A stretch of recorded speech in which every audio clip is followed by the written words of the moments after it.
students? Am I audible?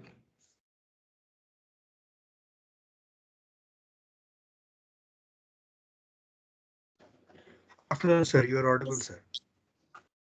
Thank you. Okay, so far we have seen the medium access control protocols, right? CSMA, CSMA CD, CSMA CA, right? And the algorithm for each. So these are like one kind of the uncoordinated access and another uncoordinated access that we call as the random access protocols. That is pure Aloha and started Aloha. Also, we have seen, correct? So at the very first, when I was starting the multi-access protocols, I mentioned that channel partitioning like FDMA, TDMA, and CDMA, and taking turns. That is for the scheduling the frames, right? So it has the different approaches. That is the polling, token ring, token bus, and the Bluetooth, right? So today's class, we will be covering the scheduling approaches, right? The scheduling approaches, SA, what we call, right? In this one, we are having three different approaches. So very first one is the reservation.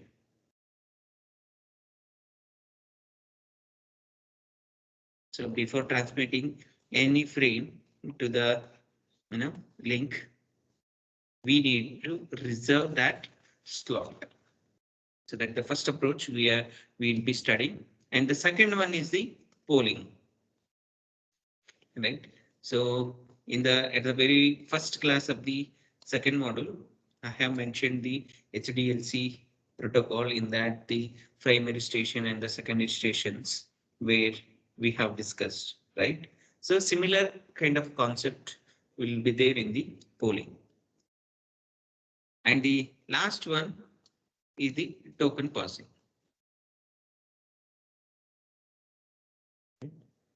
Token ring or token bus, what we have studied in the previous model. So similar kind of concept is there in the token passing, right? So the very first one, that the reservation, we will see now. So uh, if a station needs to make a reservation, right, before sending its frame to the desired destination, right? So suppose this is the station A, correct? And this is the station D, and A station wants to have a communication with the station D, right? So before putting its frame onto this link, right? So for that, the station needs to make a reservation. So what is the reservation here? So what they have done is whatever the time is there. So this is the time period. Correct? This is the time. So this time period is divided into intervals like this.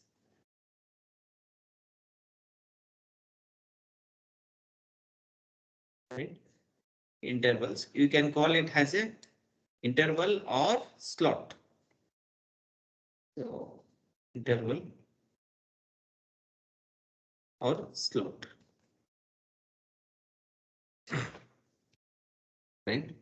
So in each interval, so this is the one interval if you are saying, correct?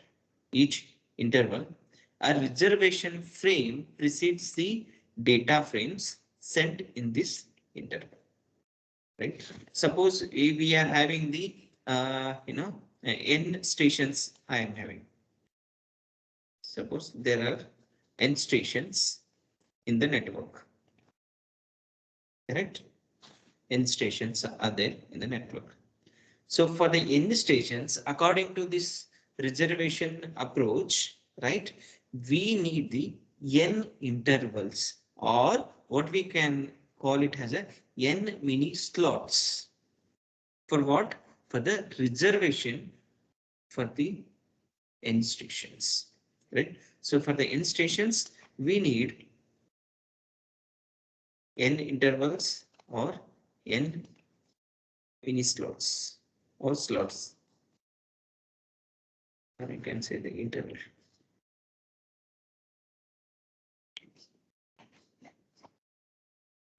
Right. So whenever a station wants to transfer a frame, so what it has to do, it waits for its reservation interval.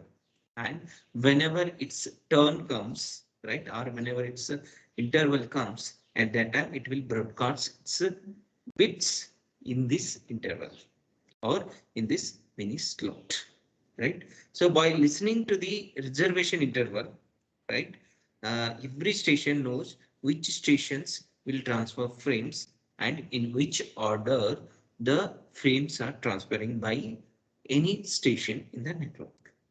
Okay, so let's take an example here.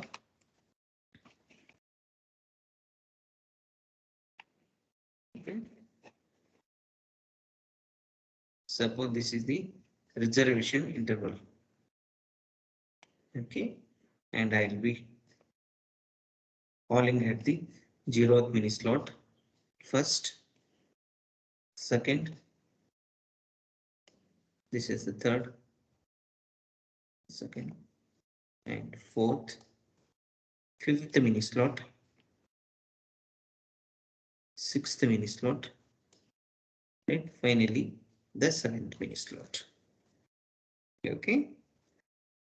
So what I am presuming that I am having the eight stations.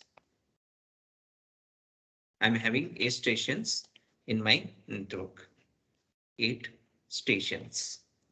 So according to this reservation approach, so what it has to do is it has to divide this time interval into 8 mini slots.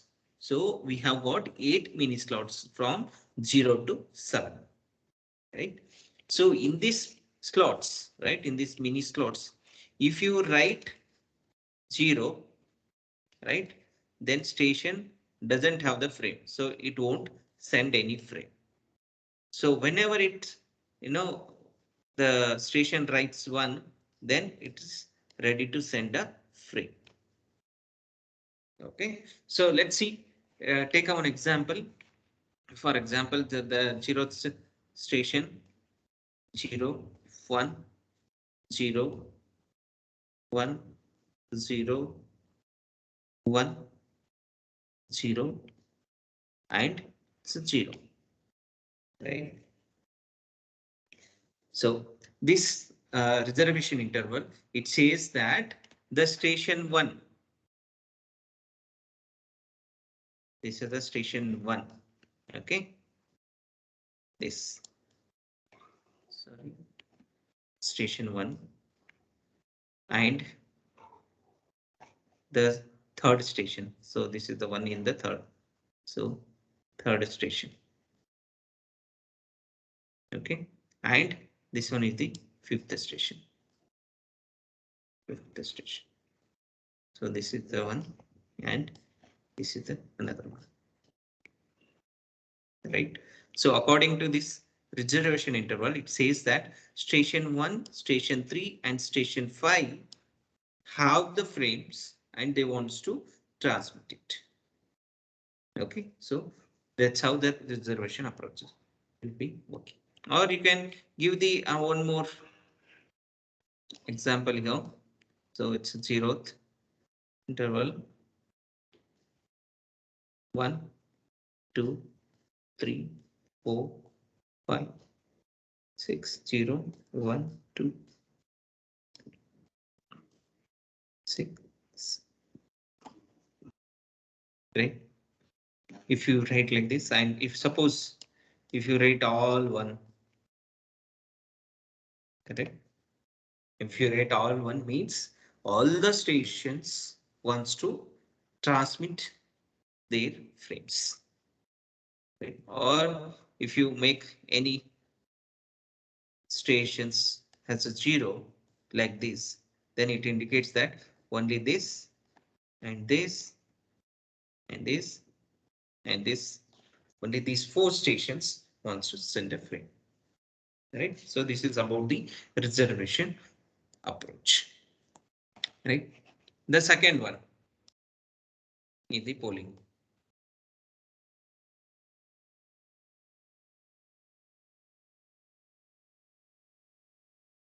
So this polling, it works with the topologies in which one device is designated as a primary stations and the other devices we will be calling as a secondary stations, right?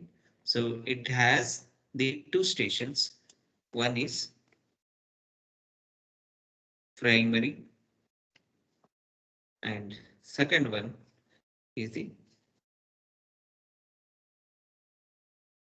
secondary stations.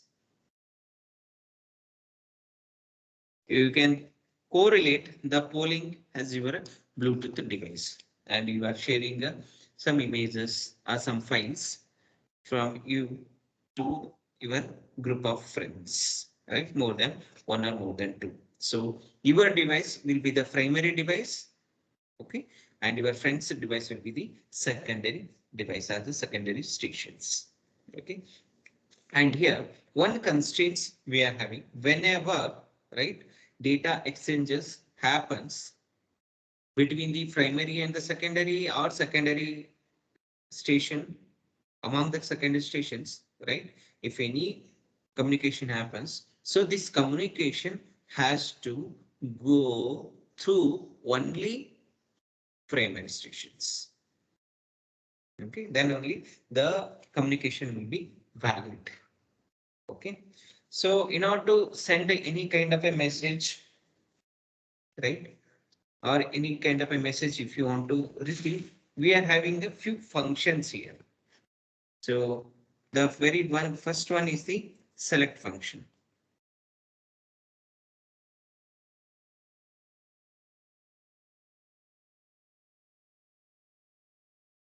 Select function. So this select function, very carefully you listen please. Select function is used whenever primary device has something to send to the secondary stations.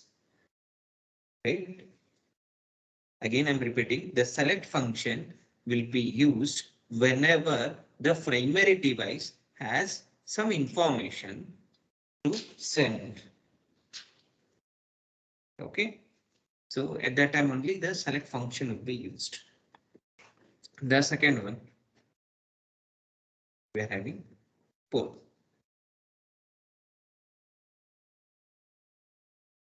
Poll function.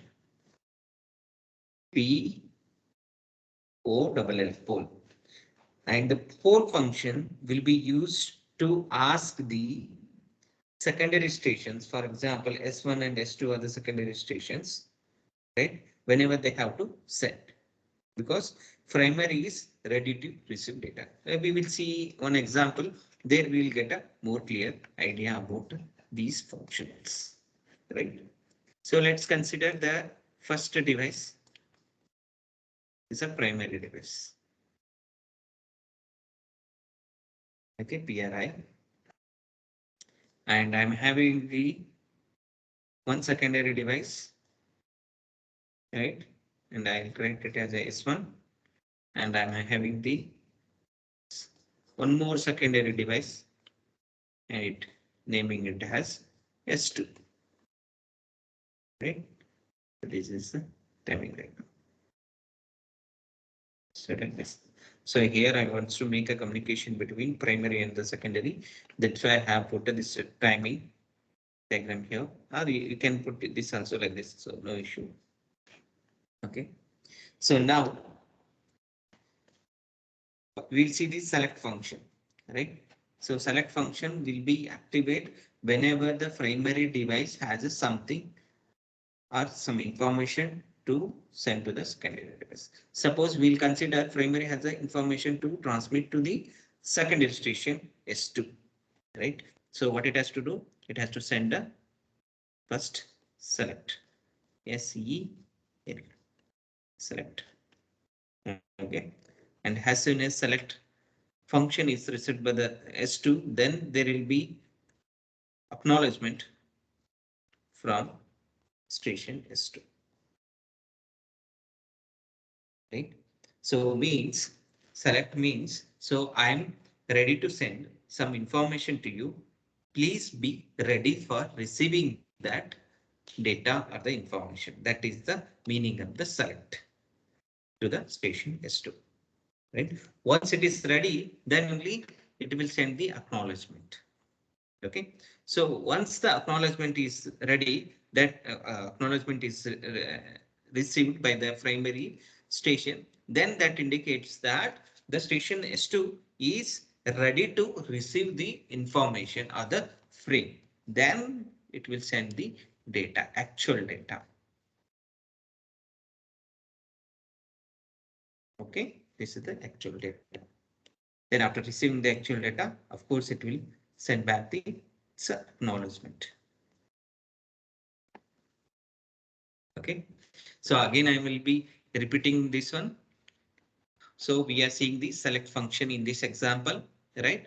So primary station has a some frame to send to the secondary station S2, right? So whenever it wants to send some information to S2, then the primary station has to know that the secondary station S2 is ready to receive some, frames or not, right? So for that, what we do or what the primary station does is it will send a select function. Okay.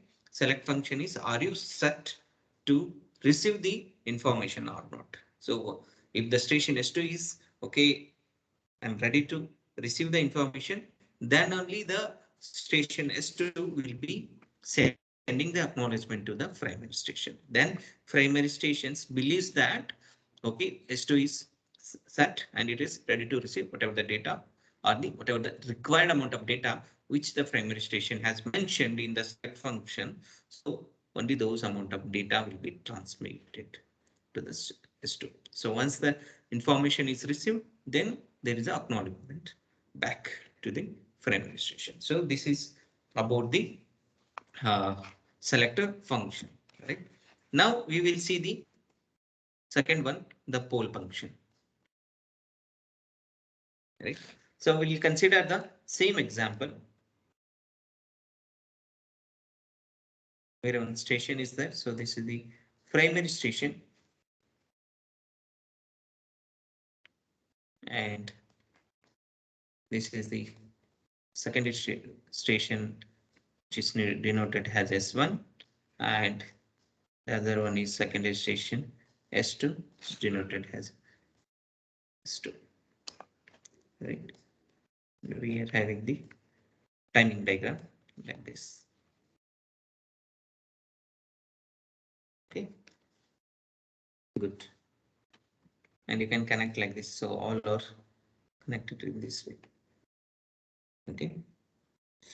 So whenever the station, right, S1 or S2 wants to send information, right, to the primary. Okay. So for that, the primary stations need to ask every time or periodically the primary station need to send this function, poll function. Are you ready to send any information or are you having some information to send to the primary stations? So like this, questions will be asked by the primary stations. For example, yeah. So primary stations will be sending the poll function, right? POLL. So poll function is sent. Okay, means do you have any frames to send? Then the station, if it doesn't have, then what it does, it will say no. So it will be negative acknowledgement. Okay, then done. The station S1 doesn't have any frames to send. So then what a primary station does, the secondary stations S2, again it will send the poll function. Do you have any information or any frames to send? Then the station S2, then it will send the data, actual data.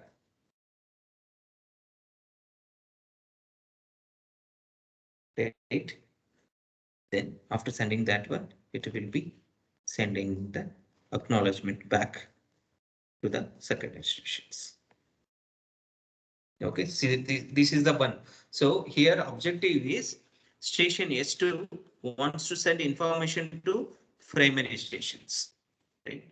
So it will randomly, directly it won't ask and it won't send it. So until and unless primary station asks, then only it has to send. For example, one more is there. Okay, suppose the station S2 wants to send the information to the S1. So what to do there? So at that time, what it has to do is the S2 has sent the information to the primary. Okay. Then now primary has to send the information to the S1. So what it has to do now, it has to send the function, the previous function. What was the previous function? The select, because the primary station wants to know whether are you able to receive the frames or not. Correct. So it has to send the select function. Okay, so see clearly. Okay, let me change the in color. Good. So till here, it is the first objective, that is S1 wants to send. Here I'll go. S2 wants to send information to primary. Okay. Now from here to here, now what is the motivation is S2 wants to send some information to the S1. Okay, and it cannot do directly sending to the S1, right? So what it has to, it has to send the information to the pole, I mean primary, right? Like this. Same, whatever it has happened, same to same it has to happen. Then after receiving the information from the S2, the primary station will send a select function to the station S1, right? And the station S1, let me do, yeah, station S1, it will send the acknowledgement S, I'm ready to receive information, right? Then what it has to do is it will send the data which is received from the station S2 data, right? Then acknowledgement will be sent.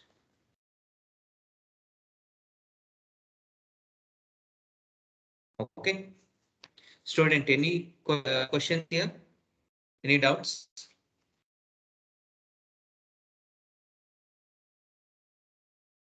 Are you able to understand?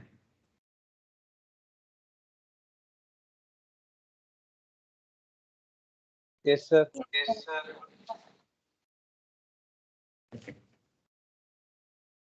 Fine. And the third one is the last approach of the scheduling of MAC is token passing.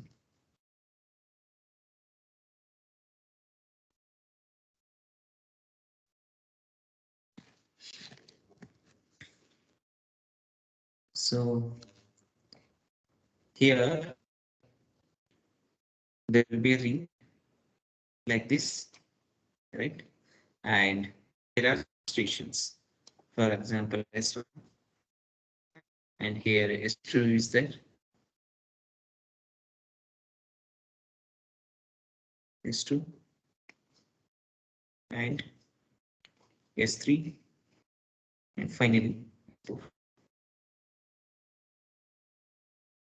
right? S4 stations. And these stations, correct? So like this, one connector will be there, and to that connector it will be always connected to it. Like this.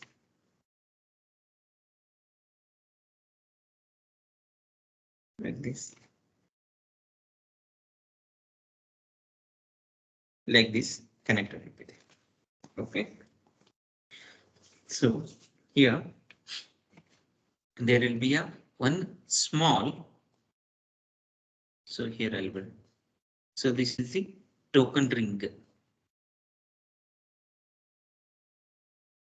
Or you can say this is the token, right? So carefully listen. So whenever the token, right, visits to the stations, that means it will make a contact to this ring. For example, so this is the token. So whenever it makes a like this connection, then only the S2 stations can send the information. Okay. Similarly, if token comes here, only the S3 can make a or it can send the information. Right. Similarly, S4 and S1. Right. So this token, it's a very small frame and it will runs around this ring, and whichever the station gets this token, so it has the complete 100% right to transmit the data frames. Okay, so this is the objective of the token passing. So yeah, it's one of the scheduling approach for the MAC, right? So problem here is if anything goes wrong in this link, right? Even though these two link, suppose this is the 1, 2, 3, and 4, right? So though the link 1, 2, 3 are good, but then also it cannot, or these stations cannot transmit say frame. So this is the one of the major issue which the token passing approach or the token passing scheduling approach has. Okay, so this is about the complete scheduling approaches. So with this, I'll be completing the second module, right? So that is the medium access control or the data link layer. Now, I'll just introduce the network layer.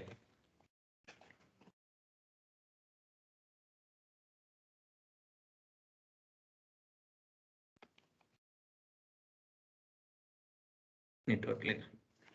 So please, can anyone tell what is the network layer? What is its objectives? Can anyone tell?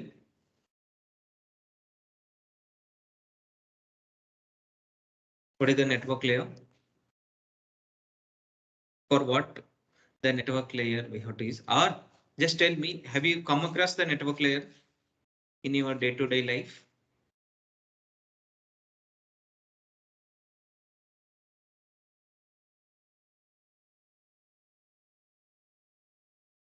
Dipanjan? Yes, Abhiram. Sir, is a network layer the third layer in the OSI model? Yes. Yes. Yeah, good. It's a third layer in the TCP/IP model. So do you know what is the objective of this network layer? Sir, I think communications happen in this layer where they send packets of data between different networks. Is that right, sir? Yeah, very good. Yeah, this is the right answer. So suppose this is the one network A and this is the another network B. Suppose if you want to, so another some few laptops or the desktop, or you can say the devices. If you want to send within this network, you can transmit here, right? Some information you can transmit with each other. So if you want to send it here only, then we not at all require this network layer. No need only here within the network. Suppose this device wants to communicate with this device. Here one more device is there, right? So at that time, we need this networking concept. Okay. So very first one, the network layer is the main, the data forwarding.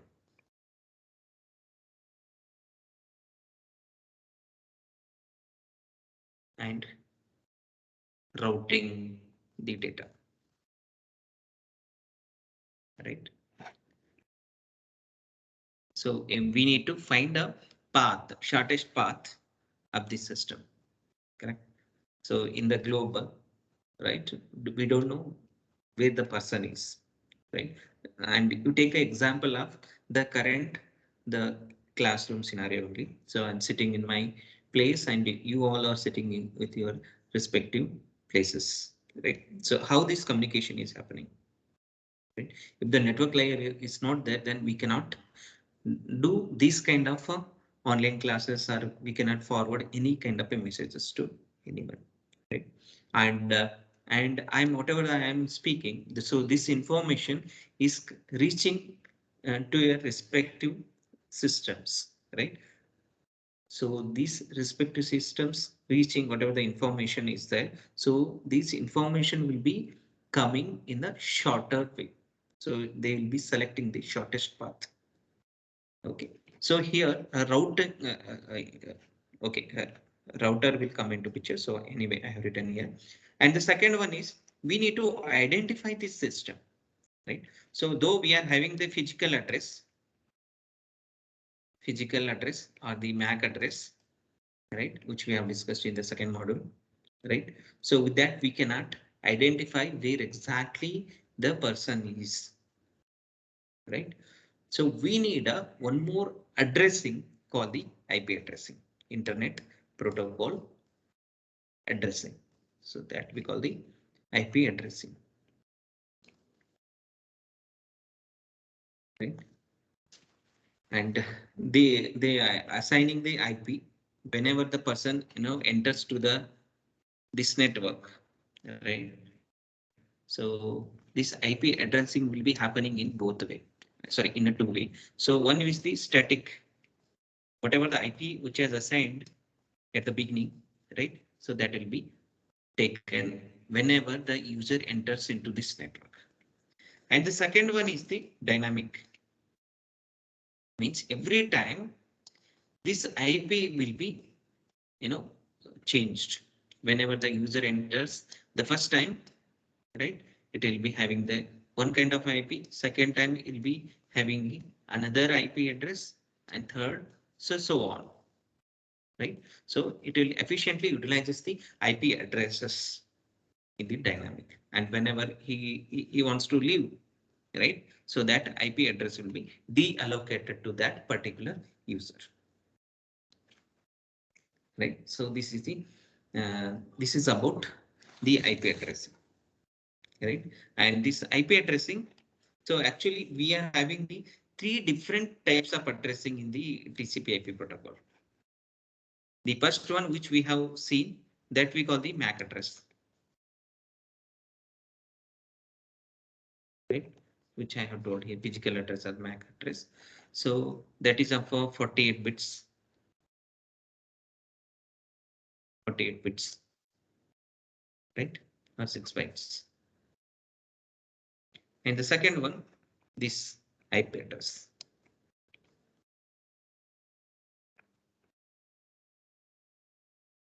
This is of 32 bits.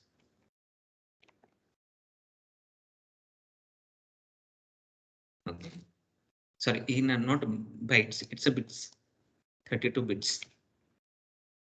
And the third one, which is there in the application layer or in the transport layer, that we call the port address.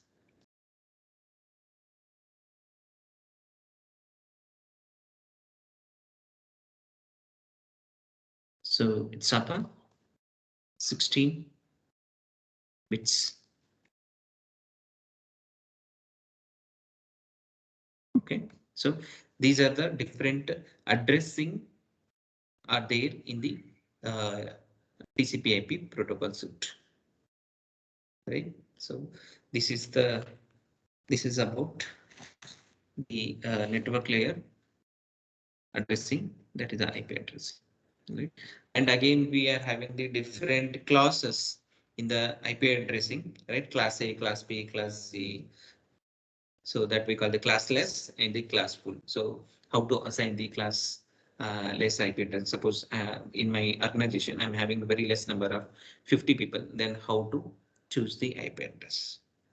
Okay. So in other words, what I'm saying is how to utilize the optimal number of IP addresses in the small organization. And if the organization is very big, like for example the VIT, right? So many students are there, professors are there. So around for like 40,000 population will be there in the VIT University, right? So how to efficiently handle and assign the IP addresses to each of the person in the institute. So how it will be done. So those kind of information we'll be discussing here, right? And we'll be studying the few algorithms as well.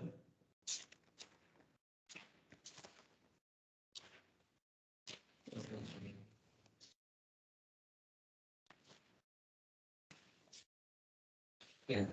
So let's, and we are finally we will be seeing the complete IP datagram. How exactly the packet. So here we will be calling as a packet instead of the frames. In the data link layer we call the frames, right? So here we call the datagram and the packet. So what is its structure, what it contains, what kind of services it will give, right? So what are the addresses, the header or the datagram or the packet it will be having, right? So each of them we will be studying in detail in this model. Okay, so with this I will stop now, and if you are having any doubts you can ask.